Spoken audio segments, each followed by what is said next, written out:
جو میں نے اس کو اختیار دیا تھا اس نے اس کا صحیح استعمال کیا، اس نے واقعی میں حق ادا کر دیا کہ اس کو میں نے کان آنکھیں اور دل اور عقل و شعور عطا کیا تھا، اس نے اس نعمتوں کا کی شکر گزاری کی، اس نے ان نعمتوں کو پا کر ان کا حق ادا کیا اور صحیح ڈائریکشن کو اپنایا، اس اختیار کے صحیح استعمال کیا عقل و شعور کے ساتھ۔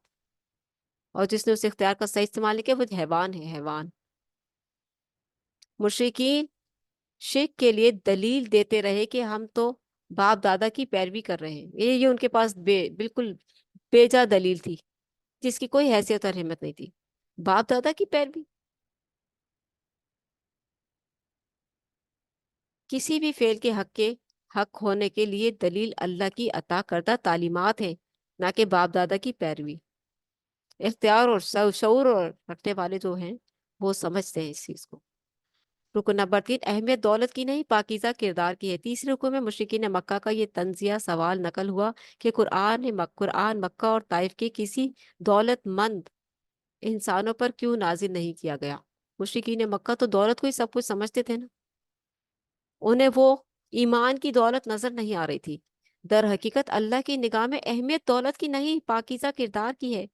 دولت کی تقسیم کا نظام کاروبار دنیا چلانے کے لیے بنایا گیا ہے تاکہ مالدار لوگ تنگ دستوں کو معاوضہ دے کر ان سے کام لے سکیں اور ان پر خیر صدقہ خیرات کر سکیں، ان کی مدد کر سکیں۔ اگر سب لوگ معاشی اعتبار سے ایک ہی معیار پر ہوتے تو مشقت والے کام کون کرتا؟ البتہ آخرت میں کامیابی دولت سے نہیں پاکیزہ کردار سے ملے گی۔ اگر یہ اندیشہ نہ ہوتا تو لوگ دنیا کے لالچ میں کافر ہو جائیں گے۔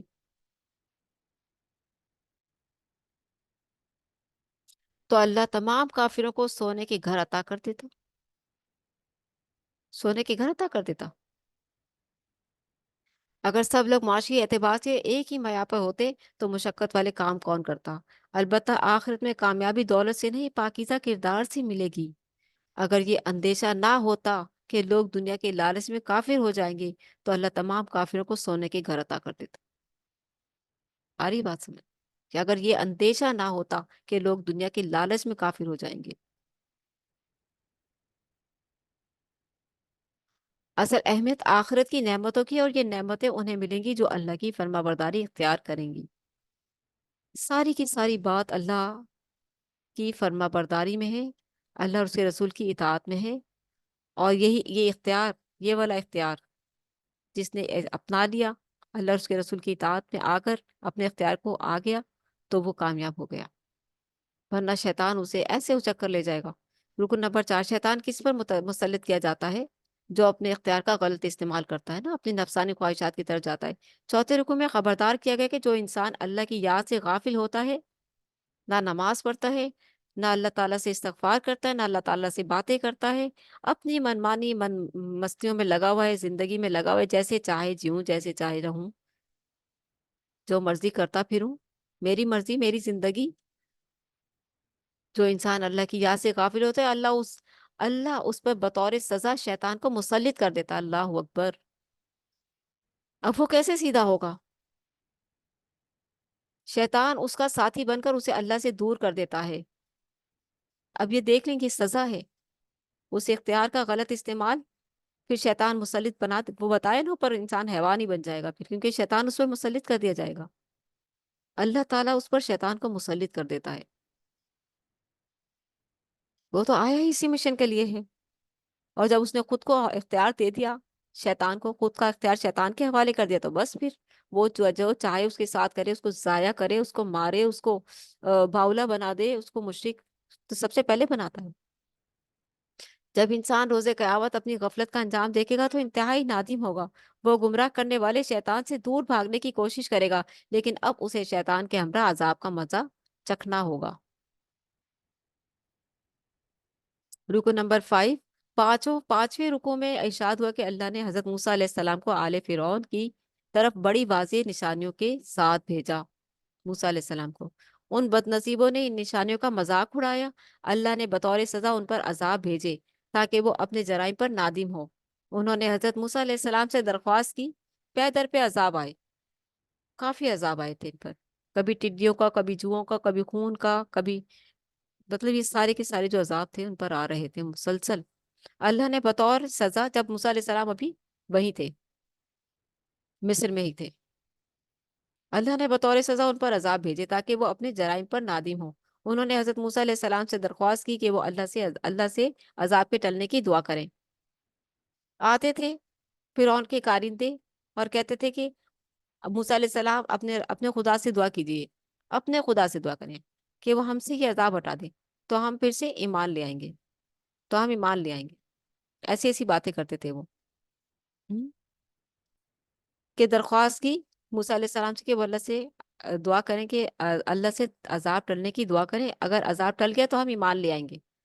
پھر جب عذاب ٹل گیا تو وہ وعدہ خلافی کرنے لگے، یعنی کہ وہ ایمان نہیں لائے، اور اس طرح سے بار بار ہوا۔ فرعون نے تکبر سے کہا کہ میں پورے مصر کا بادشاہ ہوں، جبکہ موسیٰ علیہ السلام کے پاس کوئی اختیار نہیں۔ اگر وہ واقعی اللہ کے رسول ہوتے تو ہر وقت فرشتوں کے گھیرے میں ہوتے اور سونے کے کنگن پہنے ہوئے ہوتے۔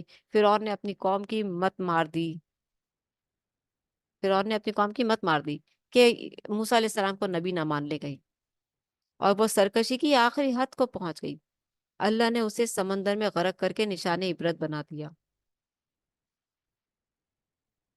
جب بھی عذاب آتا تھا، آ جاتے تھے موسیٰ علیہ السلام کے پاس، موسیٰ اپنے خدا سے دعا کرو ہم سے یہ عذاب ٹال دے، اور اگر وہ عذاب ٹال دے گا تو ہم تمہاری بات مان لیں گے، ایمان لے آئیں گے۔ اور اللہ تعالیٰ ہر بار عذاب ہٹا دیتا تھا، اور ہر بار سرکشی کرتے تھے، پھر اللہ تعالیٰ نے ان کو غرق ہی کر دیا۔ ایسے لوگوں کا ایسا ہی انجام ہوتا ہے۔ رکن نمبر 6، حضرت عیسیٰ علیہ السلام قیامت کی ایک نشانی ہے۔ چھٹے رکن میں مشرکین مکہ کی حضرت عیسیٰ علیہ السلام سے دشمنی کا رد کیا گیا ہے۔ مشرکین دعویٰ کرتے تھے کہ ہمارے معبود فرشتے ہیں، جو عیسائیوں کے معبود حضرت عیسیٰ سے بہتر ہیں۔ مقابلے بازی چل رہی ہے، نعوذ باللہ۔ اور معبود تو صرف اللہ ہے نا، لیکن یہ جو انہوں نے بنا رکھے تھے سب نے، مشرکوں کے بھی مختلف معبود ہوتے ہیں نا، کسی نے اللہ کی ذات میں شرک کر دیا، اور مشرکوں نے بھی اللہ کی ذات میں شرک کیا ہوا تھا، اور عیسائیوں نے بھی اللہ کی ذات میں شرک کیا ہوا تھا۔ عیسائیوں نے اللہ کا بیٹا بنا رکھا تھا، مشرکوں نے اللہ کی بیٹیاں بنا رکھا تھا، اور آپس میں مشرکین جھگڑا کر رہے تھے۔ مشرکین مکہ کی حضرت عیسیٰ سے دشمنی کا رد کیا گیا ہے۔ مشرکین دعویٰ کرتے تھے کہ ہمارے معبود فرشتے ہیں، جو عیسائیوں کے معبود حضرت عیسیٰ سے بہتر ہیں۔ بتائیے، اتنے معبود ہوتے تو دنیا میں تو تباہی مچ جاتی۔ دنیا کا تو اللہ وحدہ لا شریک، ایک اکیلا ہی واحد بادشاہ ہے، لیکن یہ بناوٹی جو عقیدے ہیں، ان کی غلط ڈائریکشن کی باتیں ہو رہی ہیں نا، جو غلط ڈائریکشن میں جا کر بہت گمراہ ہو چکے ہیں۔ کہتے ہیں جو عیسائیوں کے معبود حضرت عیسیٰ ہیں، عیسیٰ سے بہتر ہے ہمارے فرشتے، ہماری معبود۔ حضرت عیسیٰ انسان تھے علیہ السلام، اور کئی بشری کمزوریوں کے حامل تھے۔ ان کے ماننے والے تو یہ تصور رکھتے ہیں کہ انہیں صلیب پر لٹکا دیا گیا تھا۔ اللہ نے فرمایا کہ حضرت عیسیٰ علیہ السلام اللہ کے بندے تھے اور پاکیزہ کردار کے بہترین مثال تھے، اللہ کے بندے تھے اور پاکیزہ کردار کی بہترین مثال تھے۔ وہ قیامت کی ایک نشانی ہے، انہیں صلیب نہیں دی گئی۔ قرآن مجید میں آسمان سے یہ خبر آئی ہے، انہیں صلیب نہیں دی گئی بلکہ آسمان کی طرف اٹھا لیا گیا۔ اور صلیب کس کو دی گئی تھی وہ ہم سورہ نساء میں پڑھ کے آ چکے ہیں، ابھی زیادہ دن نہیں گزرے۔ وہ قرب قیامت کون؟ عیسیٰ علیہ السلام قرب قیامت دوبارہ نازل ہوں گے۔ وہ بڑے واضح معجزات لے کر آئے، جب آئے تھے، جب نبی بن کر آئے تھے، تو جب معجزات لے کر آئے تھے، اور اب نبی بن کر نہیں آئیں گے، اب امت محمد ہی بن کر آئیں گے، اور قیامت کی ایک نشانی بن کر آئیں گے۔ ٹھیک ہے، اس بات کو ذہن میں رکھیں کہ اب کوئی نبی نہیں آئے گا، اب امت محمدیہ ہے، حضرت عیسیٰ علیہ السلام بھی امت محمد ہی بن کر آئیں گے۔ وہ قرب قیامت دوبارہ نازل ہوں گے، آسمان سے اتریں گے، اور وہ بڑے واضح معجزات لے کر آئے، اور بنی اسرائیل کو اللہ کی خالص بندگی کی دعوت دی۔ جب آئے تھے، تب نبی کے اعزاز میں آئے تھے، تو تب واضح معجزات لے کر آئے، جب کی بات ہو رہی ہے۔ بنی اسرائیل میں کچھ ان کی دعوت پر ایمان لائے، اور اکثریت نے ان کی دعوت کی مخالفت کی۔ روز قیامت مخالفت کرنے والوں کو بدترین عذاب کا سامنا کرنا ہوگا، ایسے ہی تھوڑی اللہ چھوڑ دے گا۔ ہر نبی کے دور میں جن لوگوں نے نبیوں کی بات نہیں مانی، ان کو بدترین عذاب ہوگا۔ مشرکین مکہ پر حجت تمام ہو رہی کہ تم میں بھی موجود ہیں محمد صلی اللہ علیہ وسلم، تم کیا کر رہے ان کے ساتھ سلوک؟ اور اب قیامت تک کے لیے محمد رسول اللہ صلی اللہ علیہ وسلم ہی آخری رسول ہیں، ہم ان کی سنت مبارکہ کے ساتھ کیا کر رہے ہیں؟ ہم اللہ اور اس کے رسول کی اطاعت کے ساتھ کیا کر رہے ہیں، اپنا بھی رویہ چیک کرتے جائیں نا، کیونکہ تزکیہ کرتا ہے قرآن۔ اس روز گرم جوش دوست بھی آپس میں ایک دوسرے کے دشمن ہوں گے، قیامت کا دن ایسا ہوگا۔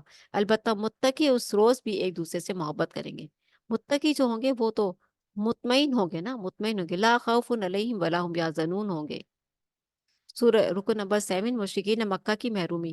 7ویں رکو میں آگاہ کیا گیا کہ روز قیامت اللہ کے فرمانبردار اپنے اعمال کی وجہ سے ابدی نعمتیں حاصل کریں گے۔ اپنے اعمال کی وجہ سے کون؟ فرما بردار۔ اس کے برعکس مجرم اپنے جرائم کی پاداش میں ہمیشہ ہمیش کی آگ میں جلیں گے۔ ان پر سے عذاب ذرا سی دیر کے لیے بھی نہیں ہٹے گا، نہیں ہٹے گا۔ مشرکین مکہ کہتے ہیں کہ فرشتے اللہ کی بیٹیاں ہیں، نعوذ باللہ۔ اگر واقعی اللہ کی کوئی اولاد ہوتی تو سب سے پہلے اس کی بندگی اللہ کے رسول کرتے۔ اللہ کے رسولوں نے تو نہیں بتایا۔ اللہ کی کوئی اولاد نہیں، وہی معبود حقیقی ہے، ہر شے پر اسی کی بادشاہت قائم ہے۔ اس کی بارگاہ میں کسی کو اختیار نہیں کہ وہ کسی کی سفارش کرے مگر اس کی اجازت سے۔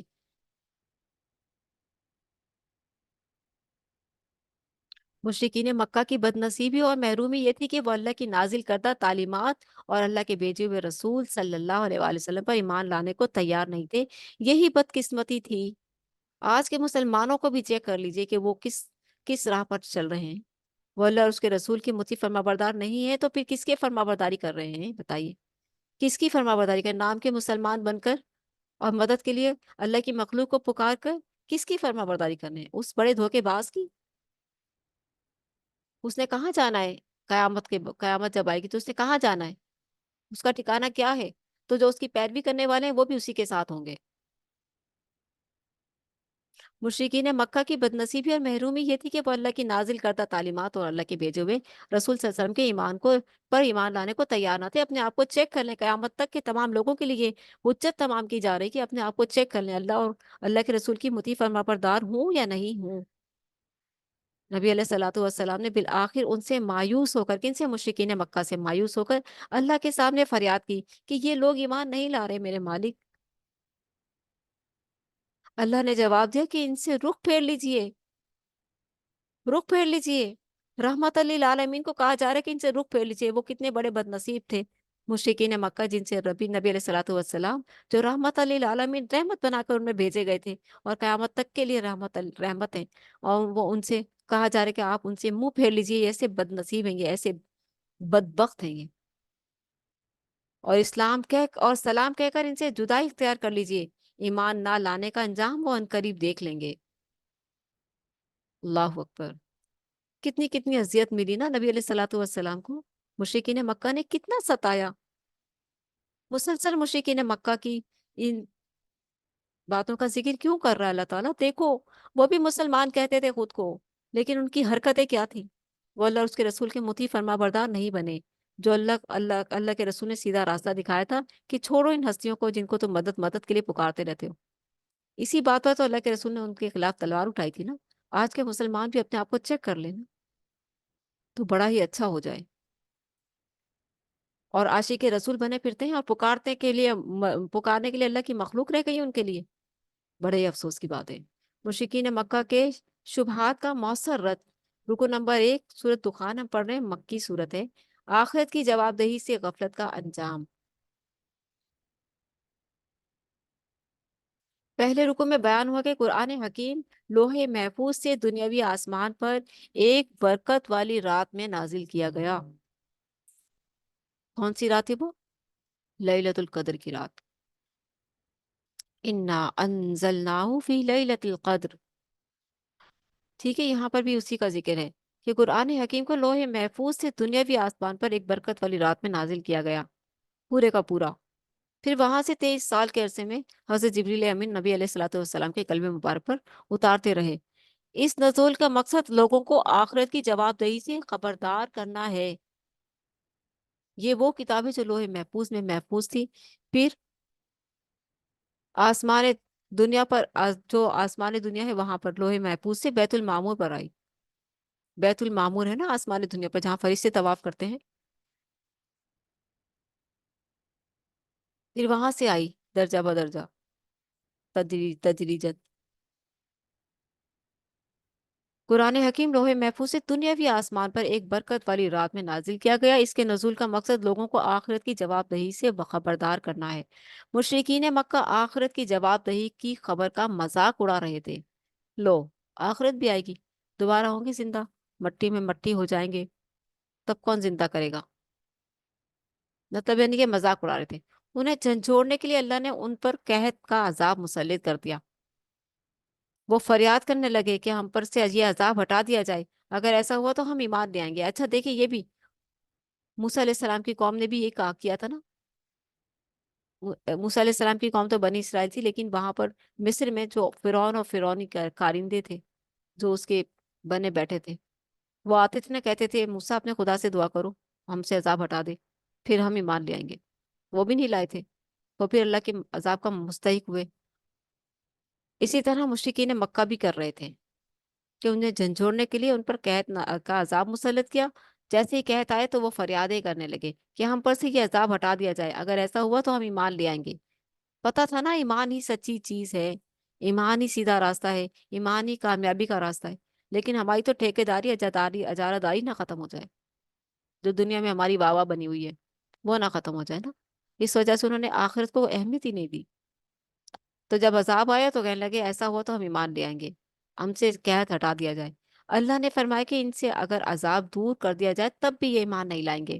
ایسی وعدہ خلافی ان سے پہلے آل فرعون بھی کر چکے ہیں، جو ابھی ہم موسیٰ علیہ السلام کے پڑھ کے آئے۔ ان قریب وعدہ خلافی کرنے والوں کے سے انتقام لیا جائے گا اور انہیں روز قیامت ایک بڑے عذاب سے دوچار کر دیا جائے گا۔ یہ تو چھوٹا سا عذاب ہے، دنیا میں قحط کا عذاب تو چھوٹا سا ہے، جس میں یہ تل ملا اٹھتے ہیں اور ایمان لانے کے دعوے کرتے ہیں، یہ ایمان تب بھی نہیں لائیں گے، اور آخرت میں ان کو دوچار ہونا پڑے گا عذاب سے، بڑے عذاب سے دوچار کرے گا اللہ ان کو۔ رکو نمبر 6، کیا مرنے کے بعد دوبارہ زندہ نہیں ہونا؟ دوسرے رکو میں ارشاد ہوا کہ مشرکین مکہ بڑے تکبر کے ساتھ دعویٰ کرتے تھے کہ مرنے کے بعد دوبارہ زندہ نہیں کیا جائے گا، کیونکہ اللہ کے رسول صلی اللہ علیہ وسلم کہتے تھے نا، ایک اللہ کی عبادت کرو اور آخرت کی جواب دہی کے لیے تیار ہو جاؤ، وہ آنے والی ہے۔ تو یہ تکبر سے دعویٰ کرتے تھے، یعنی کہ ایمان نہ لانے کا ایک کرتے تھے بہانہ، کیونکہ ان کی اجارہ داری پر ضرب آ رہی تھی نا، ان کی ٹھیکے داری ختم ہو رہی تھی، جو انہوں نے مکہ میں وہ بزرگوں کے بت بنا کر رکھے ہوئے تھے نا، وہ والی اجارہ داری ختم ہو رہی تھی ان کی، یہ والی بات ہے۔ مشرکین مکہ بڑے تکبر کے ساتھ دعویٰ کرتے ہیں کہ مرنے کے بعد دوبارہ زندہ نہیں کیا جائے گا۔ جواب دیا گیا کہ دنیا عمل کی جگہ ہے، مرنے کے بعد دوبارہ زندہ کیا جائے گا تاکہ ہر شخص کو اس کے عمل کا بدلہ دیا جائے۔ اس وقت کوئی دوست کسی دوست کے کام نہ آ سکے گا اور نہ کہیں اور سے مدد حاصل ہوگی، کامیاب وہی ہوگا جس پر اللہ کی رحمت ہوئی۔ یہ رکن نمبر 2 تھا، سوری رکن نمبر 6 نہیں، ہم سورہ دخان پڑھ رہے ہیں، اس میں رکن نمبر 2 پڑھا ہے ہم نے، اب رکن نمبر 3 پڑھنے جا رہے ہیں۔ رکن نمبر 3، آخرت میں برا اور اچھا انجام۔ تیسرے رکن میں اللہ کے نافرمانوں کو جہنم میں ملنے والی شدید عذاب کی تفصیل اور فرما برداروں کو جنت میں حاصل ہونے والی عظیم نعمتوں کا ذکر ہے۔ سورۃ الدخان رکن نمبر 3 کو قرآن مجید کھول کر اس کو پڑھیے گا ترجمے سے ضرور، تاکہ وہ جو جھلکی ہے نا جہنم کی وہ دیکھ سکیں۔ اور قرآن مجید تو پڑھ ہی رہے ہیں سب، رمضان چل رہا ہے، 25واں روزہ ہے، کسی کا مکمل تکمیل ہونے پر ہوگا، کسی کا 25واں ہی پارہ چل رہا ہوگا، کسی کا مطلب یعنی کہ سب کے اپنے اپنے پارے چل رہے ہیں اپنے روٹین کے مطابق۔ تو سورۃ دخان کا آخری رکو ضرور پڑھیے گا ترجمے سے۔ یہ تیسرے رکو میں اللہ کے نافرمانوں کو جہنم میں ملنے والے شدید عذاب کی تفصیل اور فرما برداروں کو جنت میں حاصل ہونے والی عظیم نعمتوں کا ذکر ہے۔ نبی علیہ الصلوۃ والسلام کو بشارت دی گئی کہ آپ صلی اللہ علیہ وآلہ وسلم کی مبارک زبان سے اس قرآن کی تعلیمات کو سمجھنا لوگوں کے لیے آسان کر دیا ہے، آسان کر دیا گیا ہے۔ جو نہیں سمجھ رہے ہیں وہ بد نصیب ہیں، آخرت میں برے انجام کا انتظار کر رہے ہیں۔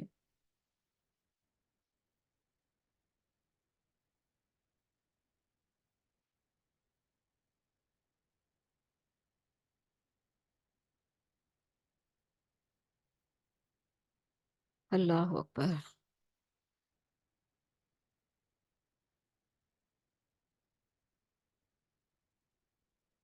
آگے چلتے ہیں۔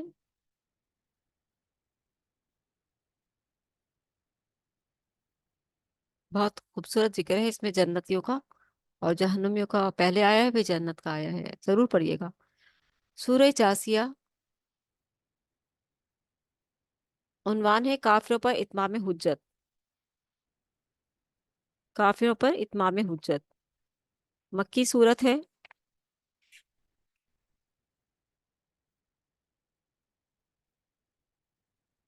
رکن نمبر 1، آیات الہی سے غفلت کا انجام۔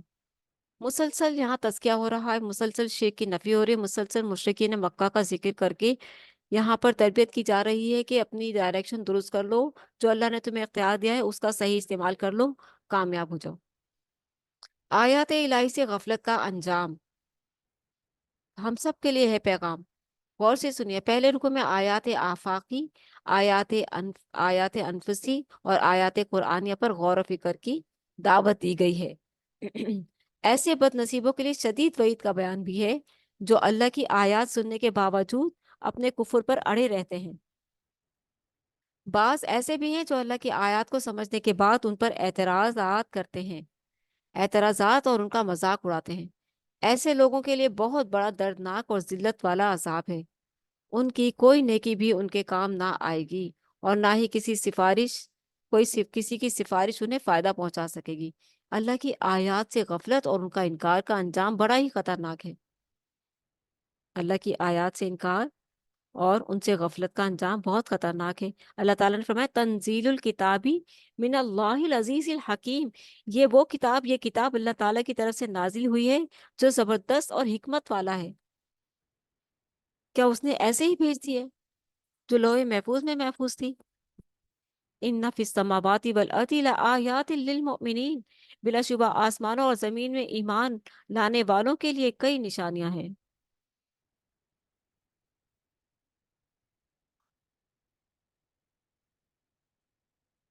رکو نمبر 2، تسخیر کائنات کی بشارت۔ دوسرے رکو میں بیان کیا گیا کہ اللہ نے آسمان اور زمین کی ہر شے انسانوں کے لیے مسخر کر دی ہے۔ ہر چیز انسانوں کے لیے مسخر کر دی ہے، ہر چیز انسانوں کے لیے فرما بردار ہے نا۔ سورج صبح نکلتا ہے نا وقت پر، اور وقت پر طلوع ہو جاتا ہے نا، اور انسانوں کی روٹین کے مطابق کام چل رہے ہیں نا۔ دن بھر کے کام وہ کرتا ہے نا جب سورج طلوع ہوتا ہے، اور پھر جب رات کو غروب ہو جاتا ہے تو رات بھر کے آرام اور جو بھی ان کے ہیں کرتے ہیں نا وہ لوگ۔ اگر اللہ تعالیٰ سورج کو روک دے کہ بس دن ہی رہے گا اب، تو انسان کیا کر لیں گے؟ یا کہے کہ رات ہی رہے گی اب اندھیرا ہی رہے گا، تو کیا کر لے گا انسان؟ ہر چیز، ہوا چل رہی ہے نا، بارش برس رہی ہے، اور فصلیں اگ رہی ہیں نا، زمین فصل اگا رہی ہے نا، ہوتی ہے نا، وہ سخر کر دیا گیا۔ ہم ہر چیز اللہ تعالیٰ نے، زمین کی ہر شے انسانوں کے لیے مسخر کر دی، اور انسان کو اللہ تعالیٰ نے کہا کہ تو بس میرا بن جا، دیکھ ساری کائنات، ساری چیزیں تیرے لیے مسخر کر رہا ہوں، اور تجھے کہا ہے کہ تو میرا بن جا، شکر گزار بن جا، اور تو مجھے پہچان کے میرا بن جا۔ نہیں مگر نہیں،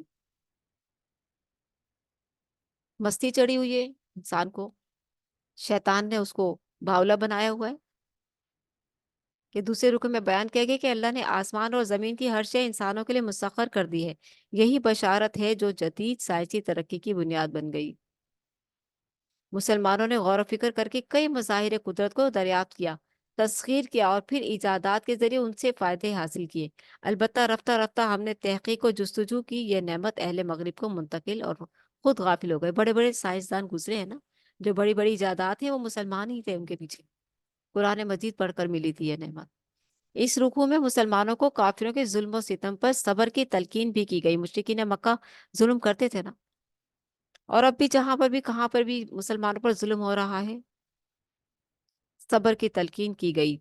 عنقریب روز جزا آنے والا، جس میں ہر انسان کو اس کے کیے کا بدلہ دیا جائے گا۔ قیامت آنے والی ہے جس میں ہر انسان کو اس کے کیے کا بدلہ دیا جائے گا۔ اللہ نے ماضی میں نبی بنی اسرائیل کو چن لیا تھا۔ بنی اسرائیل کا ہم پڑھ کر آئے نا سورہ بقرہ میں، یا بنی اسرائیل اذکروا نعمتی التی انعمت علیکم وانی فضلتکم علی العالمین۔ اے بنی اسرائیل، یاد کرو میری وہ نعمت جو میں نے تم کو عطا کی تھی، اور میں نے تم کو فضیلت دی تھی تمام جہان والوں پر۔ ہم؟ یہاں ان کا ذکر ہوا کہ اللہ نے ماضی میں، ماضی کی بات ہو رہی ہے، جب ان کو اللہ تعالیٰ نے چنا تھا لیکن انہوں نے اپنے منصب کو نہیں پہچانا، تو پھر اللہ تعالیٰ نے ان سے وہ منصب چھین لیا، وہ فضیلت چھین لی، اور پھر وہ فضیلت ایک دوسری امت کے اوپر منتقل کر دی۔ تو کون سی امت ہے؟ بنی اسماعیل، محمد رسول اللہ صلی اللہ علیہ وسلم۔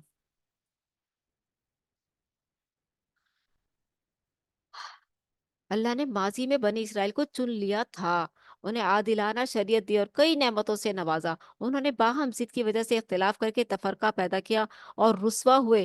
اب مسلمانوں کی آزمائش کا سلسلہ جاری ہے۔ ہماری خیر اسی میں ہے کہ شریعت پر عمل کریں، اسے نافذ کریں اور خواہشات کی پیروی نہ کریں۔ خواہشات کی پیروی نہ کریں، آ رہی ہے نا بات سمجھ میں؟ اختیار اللہ نے دے دیا، اوپر پڑھ کے آئے نا ہم۔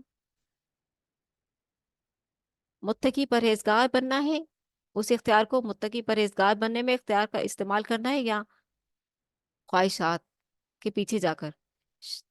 ٹھیک ہے کہ ہماری خیر اسی میں ہے کہ شریعت پر عمل کریں، اسے نافذ کریں اور خواہشات کی پیروی نہ کریں۔ شیطان دھوکہ دیتا ہے کہ اللہ بڑی وسیع رحمت والا ہے، وہ ہر انسان کو معاف فرما دے گا۔ ہم؟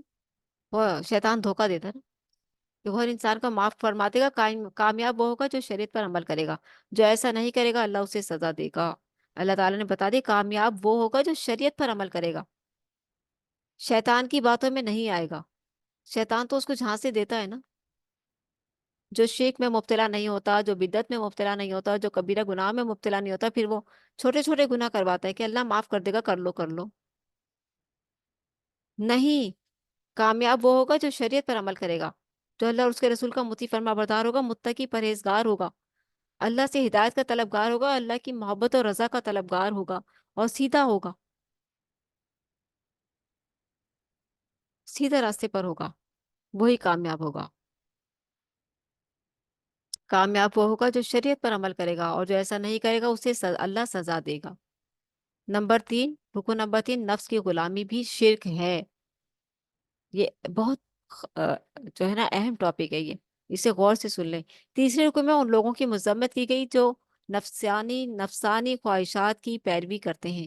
واضح کیا گیا کہ یہ لوگ بھی شرک کا ارتکاب کرتے ہیں، کیونکہ ان کا معبود اللہ نہیں نفس ہے۔ بعض بد نصیب علم رکھنے کے باوجود نفس پرستی کرتے ہیں، اس سے مراد علماء سو ہیں، اور وہ سائنسدان بھی جنہوں نے بڑے بڑے مظاہر قدرت کی تاثیر دیکھی، لیکن وہ بد نصیب اپنے خالق کی معرفت سے محروم رہے۔ محض گمراہ لوگ سرے سے اللہ کے وجود ہی کے قائل نہیں۔ بعض گمراہ لوگ سرے سے اللہ کے وجود کے قائل ہی نہیں ہیں۔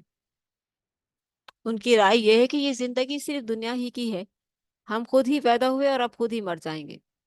یہ بالکل غلط فلسفہ ہے، یہ گمراہ کون فلسفہ ہے۔ واضح کیا گیا کہ تمہیں اللہ نے زندہ کیا ہے اور زندہ رکھا ہوا ہے، وہ تمہیں موت دے گا اور پھر دوبارہ زندہ کرے گا، یہ ایک ایک عمل کا حساب، اور ایک ایک عمل کا حساب لے گا، پھر دوبارہ زندہ کر کے ایک ایک عمل کا حساب لے گا۔ اس میں کوئی بات وہ اس میں کوئی شک نہیں ہے، تم مانو یا نہ مانو، حقیقت یہی ہے۔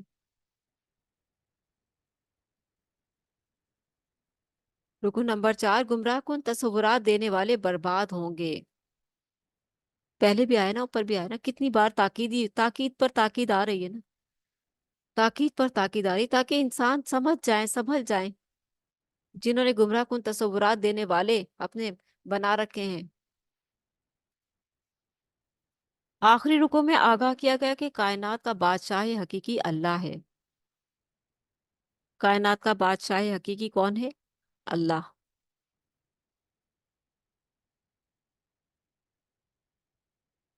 وہ لوگوں سے اعمال کا حساب لینے کے لیے قیامت قائم فرمائے گا۔ وَلِلَّهِ مُلْكُ السَّمَاوَاتِ وَالْأَرْضِ وَيَوْمَ تَقُومُ السَّاعَةُ يَوْمَئِذٍ يَخْسَرُ الْمُبْطِلُونَ۔ آسمانوں اور زمین کی بادشاہی اللہ ہی کی ہے، اور جس دن قیامت قائم ہوگی اس دن باطل پرست خسارے میں پڑ جائیں گے۔ آگاہ کیا گیا کہ کائنات کا بادشاہ حقیقی اللہ ہے، اللہ وحدہ لا شریک ہے۔ وہ لوگوں سے اعمال کا حساب لینے کے لیے قیامت قائم فرمائے گا۔ جھوٹے تصورات دینے والے اس روز خسارے میں ہوں گے۔ جھوٹے تصورات کیا ہیں؟ جو اللہ اس کے رسول کی اطاعت سے ہٹے ہوئے تصورات ہوتے ہیں نا، وہ یہ بھی کر لو، یہ بھی جائز ہے، ان سے بھی مدد مانگ سکتے ہیں۔ ہم؟ یہ سارے جھوٹے تصورات، جھوٹے تصورات دینے والے اس روز خسارے میں ہوں گے۔ جو لوگ اللہ کی اطاعت کردہ تعلیمات پر ایمان لائے، جو لوگ اللہ کی عطا کردہ تعلیمات پر ایمان لائے یعنی قرآن، اور ان کے مطابق عمل کیا، اللہ انہیں اپنی رحمت میں داخل فرمائے گا۔ اللہ تعالی ہم سب کو اپنی رحمت میں داخل فرمائے، آمین۔ اس کے برعکس جنہوں نے اللہ کی آیات کا انکار کیا وہ سخت عذاب میں ہوں گے۔ مسلمان بھی چیک کر لینا اپنے آپ کو، تو مسلمان کہتے ہیں خود کو، قرآن کتنا پڑھا ہے سمجھ کر، یا لوگوں کے بتائے ہوئے بنائے ہوئے دین پر چل رہے ہیں، یا اللہ کی عطا کی ہوئی کتاب کو خود بھی پڑھنا ہے، سمجھنا ہے۔ جو لوگ اللہ کی عطا کردہ تعلیمات پر ایمان لائے اور ان کے مطابق عمل کیا، اللہ انہیں اپنی رحمت میں داخل فرمائے گا۔ اس کے برعکس جنہوں نے اللہ کی آیات کا انکار کیا وہ سخت عذاب میں ہوں گے۔ جب مجرمین جہنم کی آگ میں جل رہے ہوں گے تو اللہ فرمائے گا کہ ہم نے تمہیں اسی طرح سے نظر انداز کر دیا ہے۔ اللہ فرمائے گا جب مجرمین جہنم کی آگ میں جل رہے ہوں گے تو اللہ فرمائے گا کہ ہم نے تمہیں اسی طرح نظر انداز کر دیا ہے جیسے تم نے دنیا میں روز قیامت کے حساب کتاب کو بھلا رکھا تھا۔ آج ہم بھی تمہیں نظر انداز کر دیں گے، تمہاری کوئی چیخ و پکار نہیں سنیں گے، تمہاری کوئی آہ و گزاری نہیں سنیں گے، کوئی بات نہیں سنیں گے آج تمہاری، ہم بھی تمہیں نظر انداز کر دیں گے۔ نظر انداز کتنی خطرناک چیز ہوتی ہے نا، کوئی دنیا میں انسان کوئی اپنا پیارا کچھ دیر کے لیے نظر انداز کرے، کچھ عرصے کے لیے نظر انداز کرے تو کتنی تکلیف ہوتی ہے۔ تو جو انسانوں نے اللہ کو نظر انداز کیا ہوا ہے تو پھر اللہ بھی جب کرے گا تو پتہ چل جائے گا۔ دنیا میں رہ کر ہم نے اس رب کائنات کو، اس بادشاہ حقیقی کو جو ہمارا سب کچھ ہے، جس نے ہر چیز ہمیں دی ہے، جس نے ہماری رہبری رہنمائی کے لیے اپنے رسول بھیجے، آسمان سے کتاب بھیجی، ہم نے اسی کو نظر انداز کر رکھا ہے، اس کے پاک کلام کو ہی نظر انداز کر رکھا ہے، رسول صلی اللہ علیہ وسلم کی سیرت مبارکہ کو ہی نظر انداز کر رکھا ہے۔ ہمیں معلوم نہیں ہے کہ کیا دین ہے کیا نہیں ہے، کیا کرنا ہے کیا نہیں کرنا ہے، ہمیں پتہ ہی نہیں ہے، ہم نے کتنا نظر انداز کر رکھا ہے، اس دنیا کو کتنا سر پر چڑھا کر رکھا ہوا ہے۔ قیامتی دن اللہ بھی کہے گا آج ہم بھی تمہیں نظر انداز کریں گے جیسے تم نے دنیا میں ہمیں نظر انداز کیا ہوا تھا، تم نے قدر نہیں کی۔ اللہ تعالیٰ کہتے ہیں وما قدر اللہ حق کا قدری، اور انہوں نے اللہ کی قدر جانی ہی نہیں جیسی اللہ نے ان کی قدر کی، جیسی اللہ کی قدر کرنی چاہیے تھی ویسی انہوں نے اللہ کی قدر نہیں کی۔ اللہ اور اس کے رسول کی اطاعت کو نظر انداز کرنا بہت بڑے گھاٹے کا سودا ہے، بہت بڑے گھاٹے کا سودا۔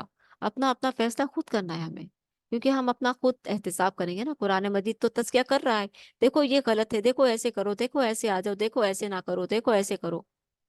اللہ کی رضا اس میں ہے، اللہ کی محبت اس میں ہے، اللہ کے رسول صلی اللہ علیہ وسلم کی اطاعت کرو، اللہ اور اس کے رسول کی اطاعت کرو، اللہ کی رضا اس میں ہے۔ لیکن نہیں، وہ بڑا دھوکے باز بیٹھا ہے نا نفس پر کہ یہ کیسے مطیع فرما بردار بن سکتا ہے، میں نے تو ٹھیکہ لیا ہوا اس کو گمراہ کرنے کا، اور اس کو جہنم کی کھائی میں ٹھکانے لگا کر ہی رہوں گا۔ وہ تو یہ سوچ کر بیٹھا ہوا ہے نا قیامت تک اسے زندہ رہنا مرنا تھوڑی ہے اس نے۔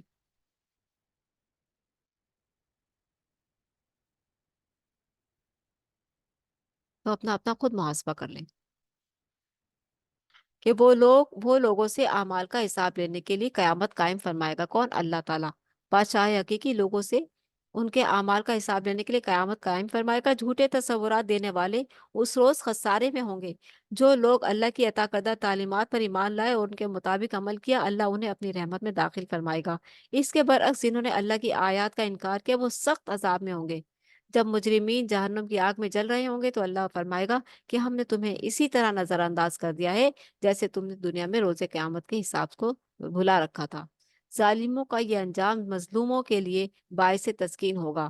اسی لیے آخری آیات میں اللہ کے لیے شکر اور بڑائی کا مضمون بات ہوا ہے۔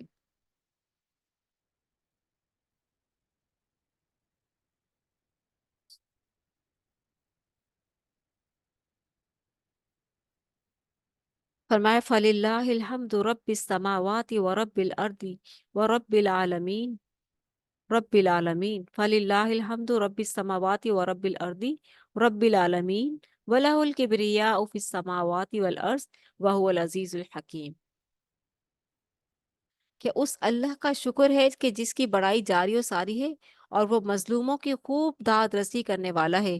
ظالموں کو ان کے ظلم کی قرار داد واقعی قرار قرار, قرار واقعی سزا دی دے کر اس نے مظلوموں کے سینے کو کیا خوب ٹھنڈک اور فرحت بخشی ہے، کہ ظالموں کو ان کے ظلم کی قرار واقعی سزا دے کر اس نے یعنی اللہ نے مظلوموں کے سینوں کو کیا خوب ٹھنڈک اور فرحت بخشی ہے۔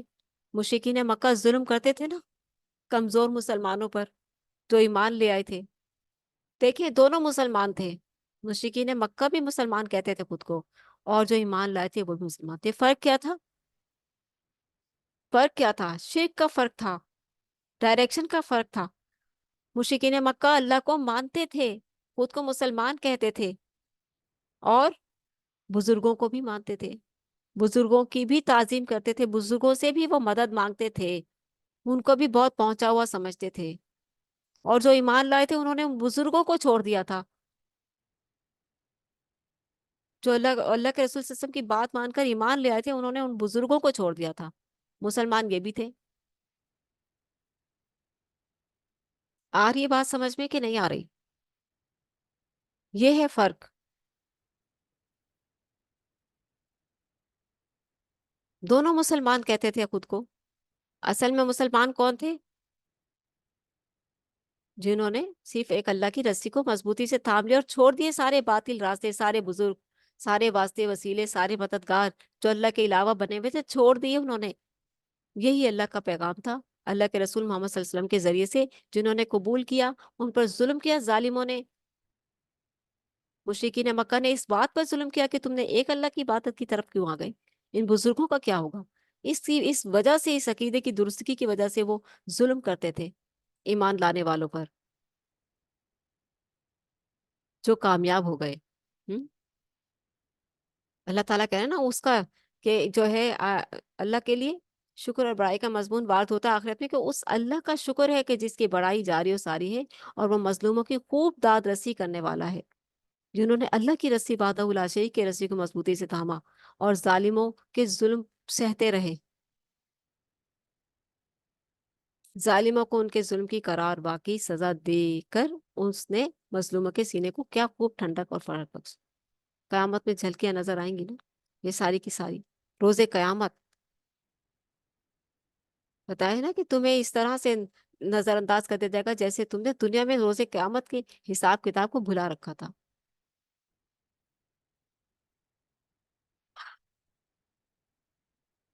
ظالموں کا یہ انجام مظلوموں کے لیے باعث تسکین ہوگا۔ اللہ کا پاک کلام ہر نقص سے پاک ہے۔ اللہ تعالی ہم سب کو اس سے سیدھے راستے کی ہدایت عطا فرمائے اور اپنی ڈائریکشن صحیح کرنے کی توفیق عطا فرمائے، آمین۔ اور ہم سب کو باطل راستوں اور شیطانی راستوں سے محفوظ فرمائیے۔ اللہ ہم سب کو شرک جیسے گناہوں جرم سے محفوظ فرمائیے اور ہماری ایمان کی حفاظت فرمائیے۔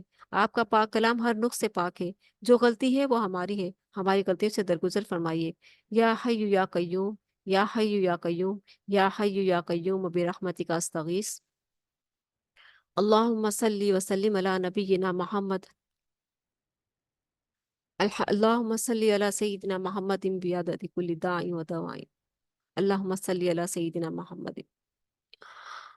اللہم ارزقنی التفکر والتدبر بما یتلوہ لسانی من کتابک والفہم لہ والمعرفت بمعانیہ والنظر فی عجائبہ والعمل بذالک ما بقیت انک علی کل شیء قدیر۔ اللہ تعالیٰ آپ سب کو، ہم سب کو اپنے حفظ و امان میں رکھے، ہر طرح کی عافیت میں رکھے، دونوں کی سکون اور راحت والی زندگی عطا فرمائے، اور آزمائشوں میں اللہ تعالیٰ ہمیں ایسی آزمائشوں میں نہ ڈال جن کا بوجھ ہم نہیں اٹھا سکتے یا الہی، اور دنیا کو ہمارے لیے بڑے غم کی جگہ نہ بنا۔ ربنا لا تجعل الدنیا اکبر ہمنا، ربنا لا تجعل الدنیا اکبر ہمنا، اللہم انا نعوذ بک من الہم والحزن ونعوذ بک من العجز والکسل ونعوذ بک من البخل والجبن ونعوذ بک من غلبۃ الدین وقہر الرجال، ربنا لا تجعل الدنیا اکبر ہمنا۔ اے اللہ ہم آپ سے ہر طرح کی عافیت کا سوال کرتے ہیں، دین دنیا اور آخرت میں ہر طرح کی آفت کا سوال کرتے ہیں، اور آپ کی محبت اور آپ کی رضا کا سوال کرتے ہیں، اور آپ کی ناراضگی سے پناہ مانگتے ہیں۔ یا الہی ہمیں اپنے پیارے بندوں میں شامل فرما لیجئے اور ہماری اس کوشش کو قبول فرما لیجئے۔ ربنا تقبل منا انک انت السمیع العلیم وتب علینا انک انت التواب الرحیم، یا حی یا قیوم، یا حی یا قیوم۔ آمین سم آمین، اللہم صلی وسلم علی نبینا محمد۔ کسی کو بات کرنی ہے تو دوبارہ میٹنگ جوائن کر لیں۔ اس کلاس کو اینڈ کرنے کے بعد ایک میٹنگ دوبارہ سے آن کر دی جائے گی، آپ لوگ آ سکتے ہیں وہاں پر اپنی اپنی بات اظہار خیال کر سکتے ہیں، ٹھیک ہے؟ سبحانک اللہم، ابھی آ جائیں دوبارہ سے جوائن کر کے۔ سبحانک اللہم و بحمدک، نشہد ان لا الہ الا انت، نستغفرک و نتوب الیک۔ والسلام علیکم ورحمۃ اللہ وبرکاتہ۔